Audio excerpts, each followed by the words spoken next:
दोस्तों, इजिप्ट के पिरामिड्स आज तक भी मिस्ट्री बने हुए हैं कि आखिर इन्हें कैसे बनाया गया था।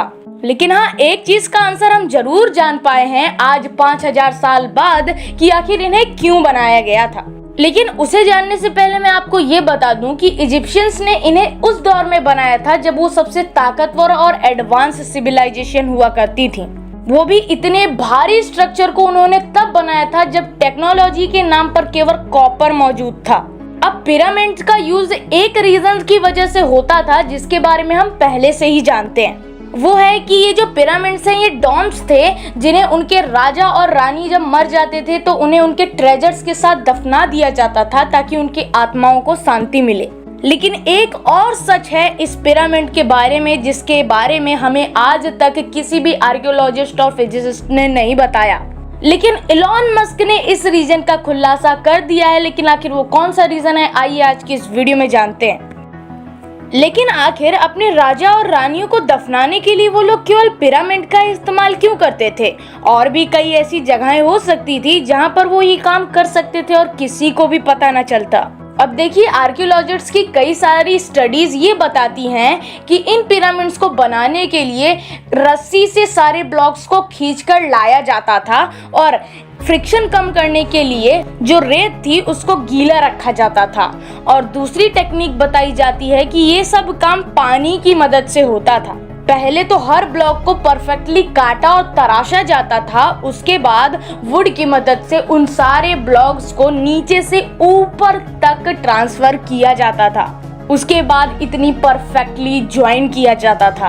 वैसे तो ये चीज हम कई दशकों से सुनते आ रहे हैं, लेकिन फिर निकोला टेस्ला ने इस चीज को पढ़ने और इस चीज को समझने की कोशिश की और उन्हें ये पता चला कि केवल हम लोग पिरामिड्स का इस्तेमाल मम्मीज रखने के लिए नहीं किया करते थे, बल्कि इन पिरामिड्स का काम था अर्थ की मैग्नेटिक फील्ड को यूज कर इलेक्ट्रिसिटी को जनरेट करना।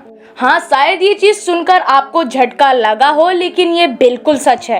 अब निकोला टेस्ला की मिस्टीरियस मौत के बाद इस टॉपिक पर बहुत सारे लोगों की नजर गई और उस समय जब इलेक्ट्रिसिटी का इन्वेंशन हुआ था तो निकोला टेस्ला को लगा कि पिरामिड के जो एनर्जी का मेन सोर्स है वो मैग्नेटिक फील्ड की एनर्जी ही है।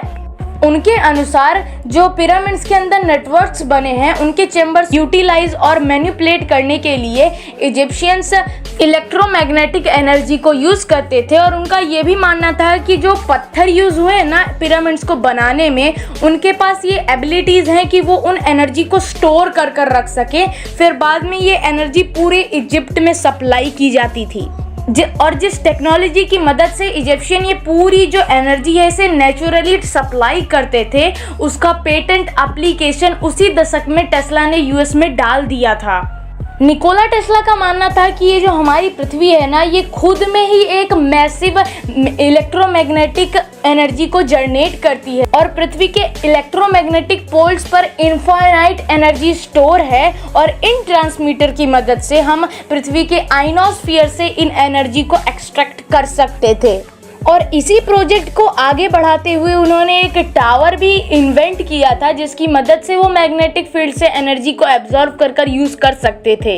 लेकिन उनकी मिस्टीरियस मौत के बाद ये सारे जो इन्वेंशंस के प्रूफ थे वो भी मिट गए और उनका टावर भी अनफॉर्चुनेटली डिस्ट्रॉय हो गया था। लेकिन अब के दशक में हमें ये पता चल पाया कि हाँ, निकोला टेस्ला सही थे। पिरामिड सच में मैग्नेटिक फील्ड से वो एनर्जी को एब्जॉर्ब कर सप्लाई करती थी पूरी इजिप्ट में। और अगर आज हमारे पास निकोला टेस्ला द्वारा बनाई गई वो टावर की इंफॉर्मेशन होती तो आज हमें सारी रिन्यूएबल एनर्जीज फ्री में मिल सकती थी, जिसके लिए हम इतनी भारी पेमेंट्स कर रहे हैं। वैसे आपका इस पर क्या कहना है हमें नीचे कमेंट्स में बताइएगा और ऐसे ही अमेजिंग वीडियोस और देखना चाहते हैं तो चैनल को सब्सक्राइब कर दीजिए।